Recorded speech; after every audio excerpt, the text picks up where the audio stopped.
Hello friends, पिछले video में हमने निफ्टी के 3 मिनट चार्ट में समझा था। यहाँ से हमने एक रेजिस्टेंस रेंज देखा था 100 टू 123% और हमने नीचे के भी यहाँ पे प्रोजेक्शन निकाले हुए थे। यहाँ पे ये A/1 B/2 और C/3 के ये हमने इसलिए निकाले थे क्योंकि उस टाइम पे SGX जो था वो नेगेटिव ओपनिंग दिखा रहा था, राइट।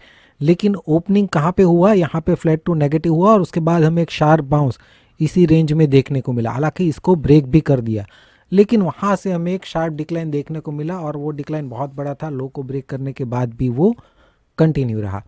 उसके बाद कल के लिए मैं वीडियो पोस्ट नहीं कर पाया था, लेकिन मैंने कम्युनिटी टैब में 2 चार्ट्स जो है वो पोस्ट कर दिए थे, डेली चार्ट और 30 मिनट चार्ट। यहाँ पे अभी अगर हम डेली चार्ट में देखें तो ये अभी भी सपोर्ट रेंज है निफ्टी के लिए। ये इम्पल्सिव के बाद इस पूरे इम्पल्स का रिट्रेसमेंट है 23 टू 61%।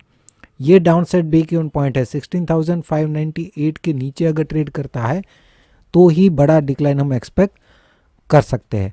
अभी इस डेली चार्ट को देख के क्या लग रहा है, ये हमने बात किया था A/1 B/2 C/3 के अंदर। यहाँ पे ये A/1 B/2 और C/3 का प्रोजेक्शन 100 टू 123% की रेंज आ रही है, राइट।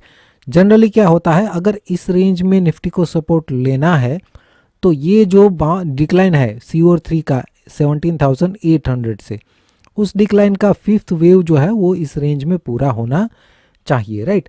अगर ऐसा कोई इंडिकेशन मिलता है तो यहाँ पे प्रोबेबिलिटी बन जाती है यहाँ से हमें एक बाउंस मिल जाए, राइट। लेकिन यहाँ पे क्या हो रहा है, हमें ये स्मॉलर टाइम फ्रेम में देख के लग रहा है कि ये डिक्लाइन जो है उसमें 5 वेव ऑलरेडी कंप्लीट हो चुके हैं।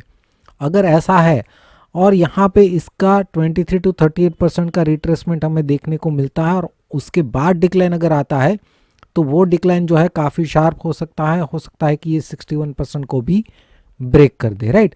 तो जनरली ऐसा होता है, अगर ये यहाँ पे सपोर्ट लेना होता है तो ये ABC जो है उसका ये C जो इम्पल्स वेव है उसका 5th इस रेंज में पूरा होना चाहिए, राइट। लेकिन ये यहाँ पे ऊपर ही हमें इम्पल्स कंप्लीट होता हुआ लग रहा है तो प्रोबेबिलिटी बन जाती है कि ये 1 और 2 है और फिर 3 के अंदर भी 1 और 2 के बाद शार्प डिक्लाइन का इंडिकेशन भी मिल सकता है, राइट।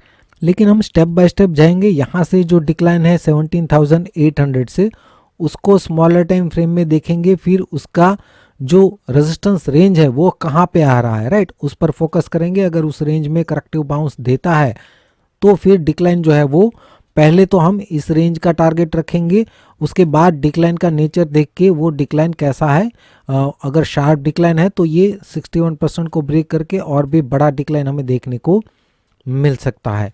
सबसे पहले तो हम इसको स्मॉलर टाइम फ्रेम में देखते हैं। यहाँ पे अगर हम देखें तो ये 1 2 3 4 और 5th का अगर हम प्रोजेक्शन निकाले तो यहाँ पे ये ऑलरेडी 100% आ जाता है, राइट। तो मतलब कि ये इम्पल्स तो ऑलरेडी कंप्लीट हमें लग रहा है। अगर ऐसा है और अगर इस रेंज में हमें करेक्टिव बाउंस ही देखने को मिलता है तो फिर बड़ा डिक्लाइन भी पॉसिबल हो सकता है कि इस रेंज को ये शार्पली ब्रेक भी कर दे, राइट, पॉसिबल है। लेकिन अगर बाउंस हमें मिलता है तो शार्पली इसके ऊपर आ जाना चाहिए अगर पॉजिटिव है। निफ्टी अगर पॉजिटिव है तो एक इम्पल्सिव हमें 17,300 के ऊपर मिल जाना चाहिए। उसके बाद करेक्टिव डिक्लाइन में हम बाय का प्लानिंग कर सकते हैं। अभी प्रेजेंट लेवल से ये रेंज अभी भी ऊपर है तो हम इसको स्मॉलर टाइम फ्रेम में देखते हैं, वहाँ पे हमें क्या दिख रहा है, राइट। तो ये रेंज से पहले ये अगर A/1 B/2 कंसीडर करें तो ये C/3 के लिए नॉर्मल प्रोजेक्शन रेंज है। ये इमीडिएट रेजिस्टेंस रेंज हम इसको बोल सकते हैं। अगर इसको ये पहले 15 मिनट में ही ब्रेक कर देता है तो फिर इस रेंज में हमें एक बाउंस देखने को मिल सकता है, राइट। और उसके बाद ये बाउंस का नेचर हमें देखना होगा। यहाँ से जो बाउंस हुआ है वो इम्पल्सिव है या करेक्टिव है, राइट, वो हमें देखना होगा। अब मान लीजिए अगर इम्पल्सिव है 1 2 3 4 और 5, फिर भी अगर यहाँ पे रेजिस्टेंस रहता है, एक प्रोबेबिलिटी ये भी है कि अगर ये एक इरेगुलर करेक्शन है, ये A B और C, तो हो सकता है कि इम्पल्सिव बाउंस के बाद भी एक शार्प डिक्लाइन हमें देखने को मिल जाए, राइट। लेकिन हमें क्या करना होगा, ये बाउंस को देखने के बाद मान लीजिए कि इम्पल्सिव है तो उसके बाद इस इम्पल्सिव का रिट्रेसमेंट निकालना होगा 61% तक, राइट।